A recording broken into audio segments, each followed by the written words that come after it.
Good morning mga kaprasip kong tunay. Si Lola nga ni Baya ito. Si Lola nga ni Baya ay nag-aalala na naman at may bagyong parating.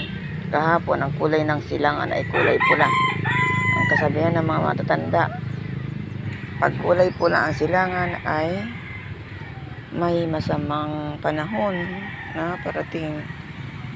Siguro nga ni at gawa naman mayroong kitang parating na bagyo. Dalawang bagyo ay parating. Sana naman ay maubos ng bagyo na yan bago matapos itong taon na itong 2024. At kaya ang hirap ngayon. Ang lakas ng ang daming ulan.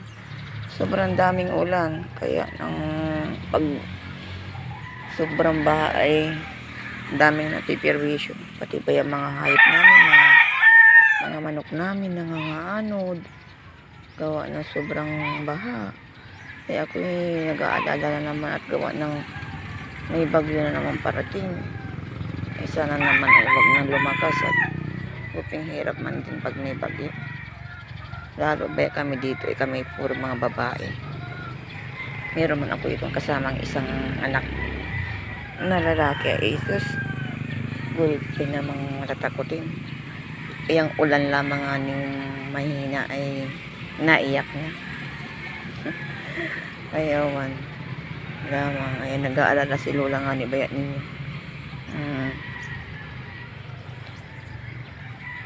Hello po mga kaprinsip kong tunay. Samang kayong panig ng mundo naroon ngayon ay mag-ingat po tayo sa darating na bagyo ay talagang maging handa po tayo ano man ang mga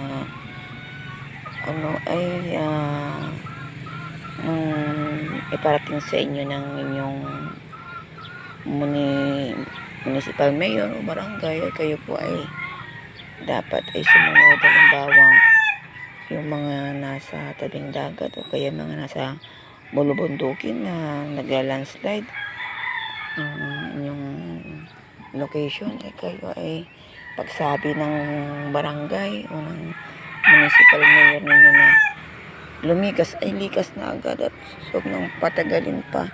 At pag yung naya na ang kalakasan ng bagyo ay hindi na tayo makakalikas niyan, makukulong tayo ng baha o kaya kalakasan ng bagyo. Wala nang makakalabas niyan pag sobrang lakas na. Oo.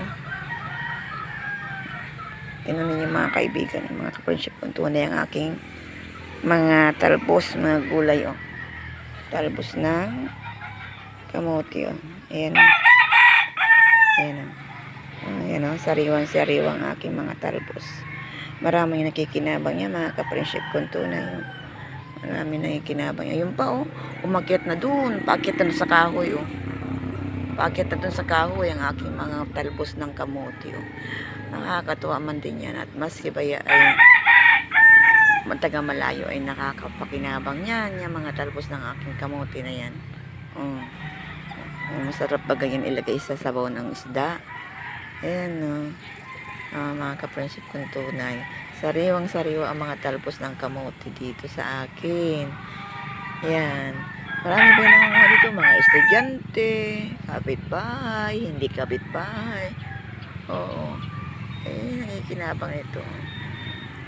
Ang ganda naman at buwan ay nasa taas, hindi siya madumi, hindi siya napuputikan at nangangalakit na Baya ang ganda so may naakit na dun sa puno ang mga talbos.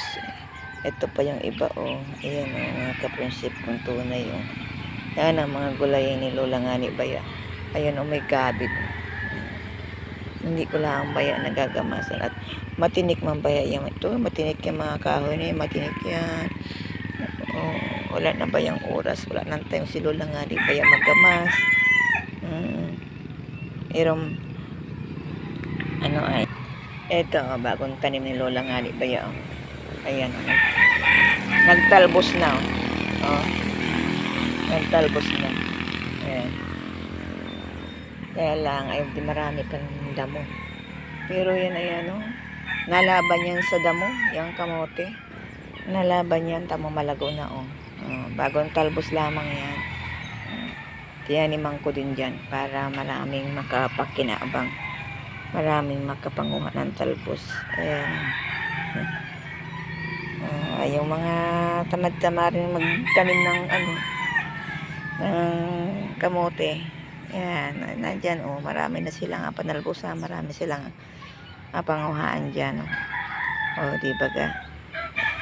Masarap yan sa masarap yan sa sinabaw na isda. Ang aking malunggay din maraming may-ari kaya pudpud na hanggang dulo. Yan pudpud na, maraming may-ari ng aking malunggay.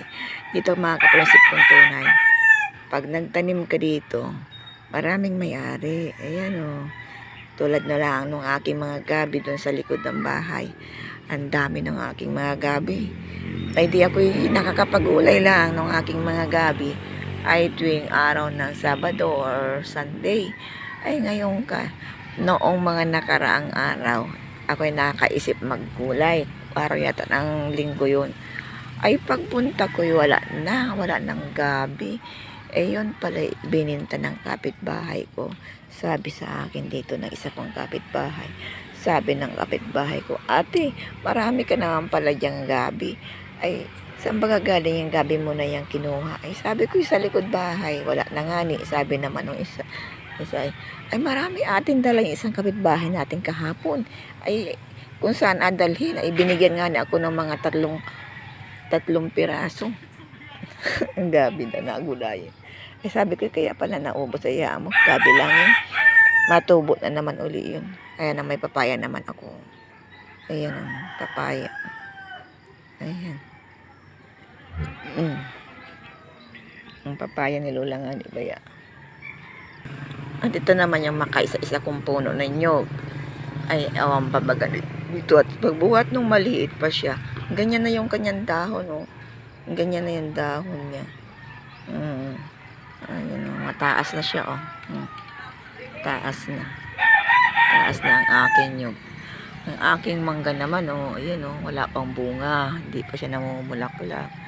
Ayan maigi nga ni at gawa ng kasi kung siya mamumulaklak ngayon ay sayang lang at gawa ng may parating na bagyo.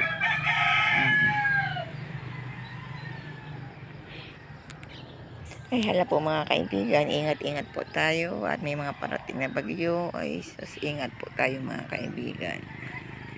Salamat po. Bye-bye. God bless po sa inyong lahat.